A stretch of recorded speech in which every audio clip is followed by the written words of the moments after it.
उससे पहले अगर थोड़ा सा हम चले जाएं कि हम सबसे ज़्यादा बुली मेरा ख्याल है हम खुद अपने आप को करते हैं।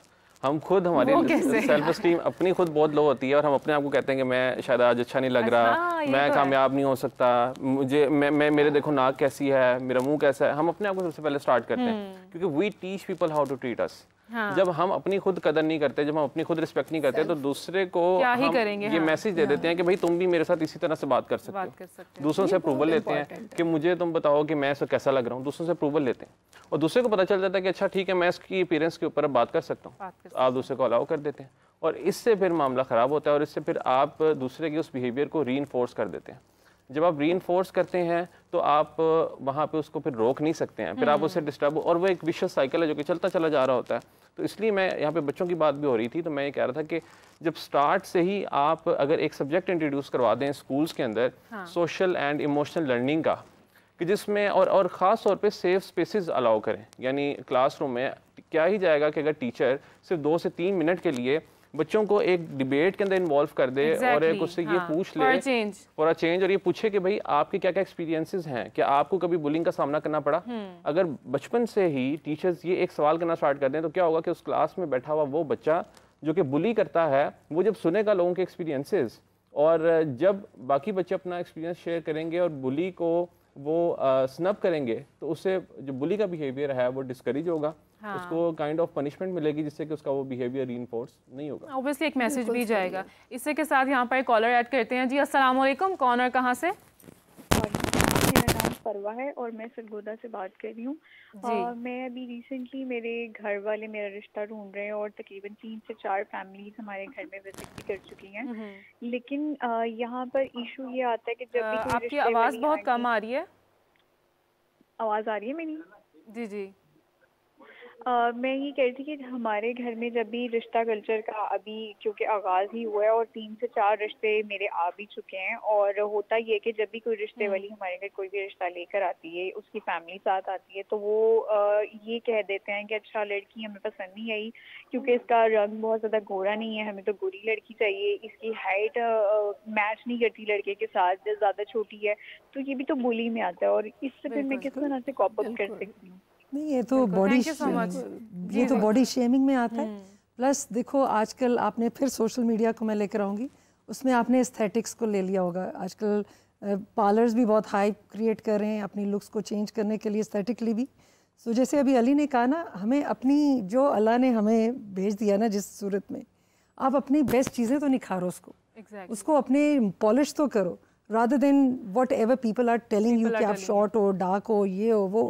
आप मैंने बहुत से ऐसे डार्क कम्प्लेक्शन वाले लोग देखे, दे और मोटिवेशनल स्पीकर सारे उसको सीरियसली सुन रहे होते हैं क्योंकि उनके अंदर का जो गोल्ड है, that is their main attraction. They converted their other strengths into something that is going to attract other people. Exactly.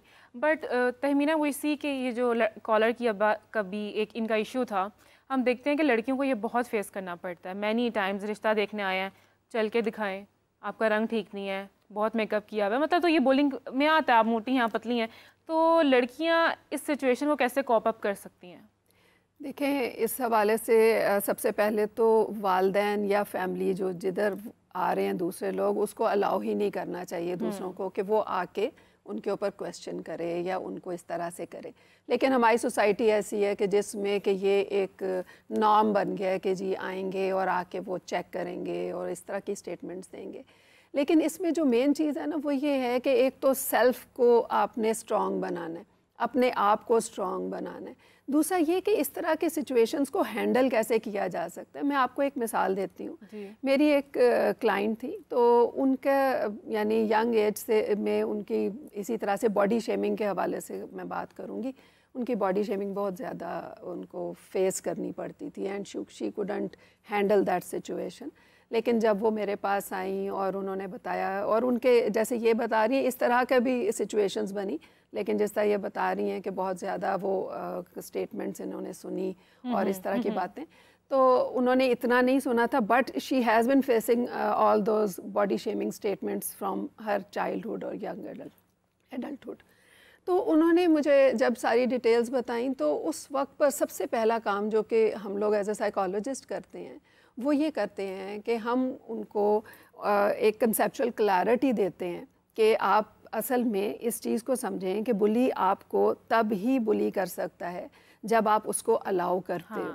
जब आप उसको इतनी स्पेस देंगे बिल्कुल, तो वो आप बुली तो जैसे मैंने कहा कि वालिदैन उनको आने ही ना दें ऐसे लोगों को, या आए तो उसी वक्त पे शट अप कॉल दी जाए कि you are not allowed to say anything about our daughter.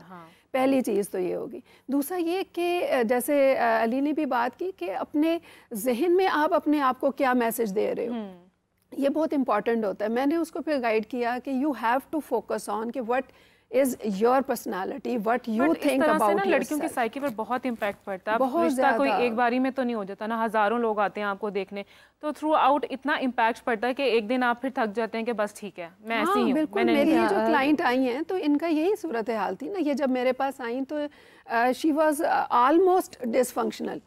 किस तरह से कि she had swear depression because of that. उनकी एज इतनी ज़्यादा नहीं थी, लेकिन उन्होंने ये सारा कुछ जो सफ़र किया और उसके बाद उनकी शादी हो गई थी। When she came to me she was dysfunctional, she had depression, उनकी शादी हो गई थी, but she was again suffering in her ससुराल because of all those things। और उसकी वजह से उनके यानी मोस्टली अगर डिप्रेशन के साथ हम देखें, अली को भी पता होगा, डिसोसिएशन के कई हमारे फैक्टर्स हैं जो कि उसमें नज़र आते हैं। तो शी was डिसोसिएटिंग आल्सो, तो उसमें शी हैड नो होप। यानी डिप्रेशन के साथ यही होता है ना कि यू हैव नो होप। तो ऐसी सिचुएशन में उनको जब हमने खड़ा करना है तो that is a struggle that person has to take and that we have to do with that person. Tamina, इसमें उसका मेन फोकस जैसे इन्होंने कहा कलर शेमिंग और एस्थेटिकली अगर आप देखें आजकल तो इंजेक्शंस आ गए हैं जिसमें कलर फेयरनेस में जा रहे हैं। पाकिस्तान का है ही डिलेमा ये कि मर्द को एक गोरी चिटी बंदी चाहिए, ऐसे ही है ना। अब अगर आप मेकअप करके सामने बैठ जाओगे that is a false thing. You as a parent, अगर मैं भी अपनी मेरी बेटी अगर डार्क कम्प्लेक्शन में है या बेटा है तो it is better to be honest with the other. आजकल प्रॉब्लम क्या आ रहा है कि रिश्तों में डिसऑनेस्टी बहुत आ गई दोनों तरफ से, इधर से भी और उधर से भी। और जब वो रिलेशनशिप, आप इंजेक्शंस की बात कर रही हैं, या why we should change, no why can't we accept. इससे बेहतर है कि जो उसकी सेल्फ स्टीम जो बिल्कुल डाउन होकर वो डिप्रेशन और फ्रस्ट्रेशन में जा रही है, जैसे हम डॉक्टर के जाते हैं, पार्लर जाते हैं, अपने आप को और बेहतर करने के लिए जाते हैं ना, सिम्टम्स को हम डील कर रहे हैं। यहीं से एक और कॉलर ऐड करते हैं, दोबारा आएंगे वापस इसी डिस्कशन पे। जी अस्सलाम वालेकुम, कॉलर कहाँ से? जी मैं फातिमा बात कर रही हूँ कराची से। जी फातिमा बताइए क्या सवाल है आपका? मेरा ये सवाल था कि जब हम बहन भाई छोटे होते थे तो अपनी सबसे छोटी सिस्टर को हम लोग बहुत तंग करते थे कि हम उसको कचरे से लेके आए या मम्मी अबू उसको वहाँ से उठा के लेके आए, इस तरह से तंग करते थे विदाउट रियलाइजिंग कि उसने इस चीज़ को अपने साइकोलॉजिकल माइंडसेट में इस कदर बुरे तरीके से अडॉप्ट किया है कि शी इज़ नाउ, क्योंकि अब वो बड़ी हो रही है, तो बीइंग वेरी एग्रेसिव। और हर बात पे वो यही बातें करती है जो हम उनको छोटे होते करते थे। तो अब एहसास हो रहा है कि शायद हमें नहीं करना चाहिए था ऐसे, और ये एक सॉर्ट ऑफ बुलिंग के उस पर आ गया है। तो हमें ऐसा क्या करना चाहिए उसको? नहीं, यहाँ